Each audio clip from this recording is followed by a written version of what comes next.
நியாயாதிபதிகள் 3ஆம் அதிகாரம் 1, 2 வசனம் சொல்லுகின்றது, கானான் தேசத்தில் நடந்த சகல யுத்தங்களையும் அறியாதிருந்த இஸ்ரவேலராகிய அனைவரையும் சோதிப்பதற்காகவும், இஸ்ரவேல் புத்திரரின் சந்ததியாரும் அதற்கு முன் யுத்தம் செய்ய அறியாதிருந்தவர்களும் அவைகளை அறியும்படி பழக்குவிப்பதற்காகவும் கர்த்தர் விட்டு வைத்த யாதிகள் யாரென்றால் என்று சொல்லி இந்த வேத பகுதி சொல்லுகின்றது.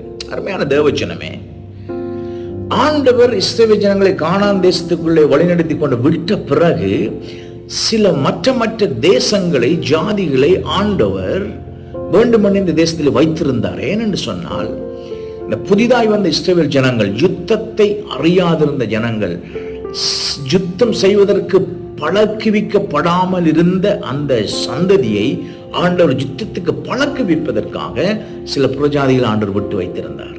அதே போலதான் அருமையான தேவஜனமே, நம்முடைய வாழ்க்கையிலும் ஆண்டவர் சில போராட்டங்களை, சில சவால்களை நமக்கு விட்டு வைப்பார், அனுமதிப்பார்.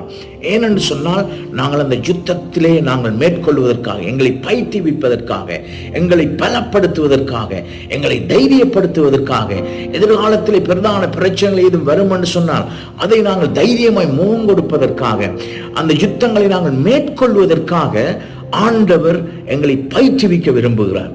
அதற்காகவே சில சின்ன யுத்தங்களை, சின்ன போராட்டங்களை, சின்ன சவால்களை ஆண்டவர் நம்முடைய வாழ்க்கையில அனுமதிப்பார். இப்படி இந்த நாட்கள்ல ஏதாவது பிரச்சனை கூட முகம் கொடுக்கிறீர்களா? சவால் கூட முகம் கொடுக்கிறீங்களா? பயப்படாதீங்க, கலங்காதீங்க. ஆண்டவர் உங்களை சோதிக்கிறார், ஆண்டவர் உங்களை தண்டிக்கிறார் என்று நினைக்காதீங்க, சோர்ந்து போகாதீங்க. ஆண்டவர் உங்களை பயிற்றுவிக்கிறார், ஆண்டவர் உங்களை ட்ரெயின் பண்ணுகிறார். அருமையான தேவஜனமே, don't give up. God bless you.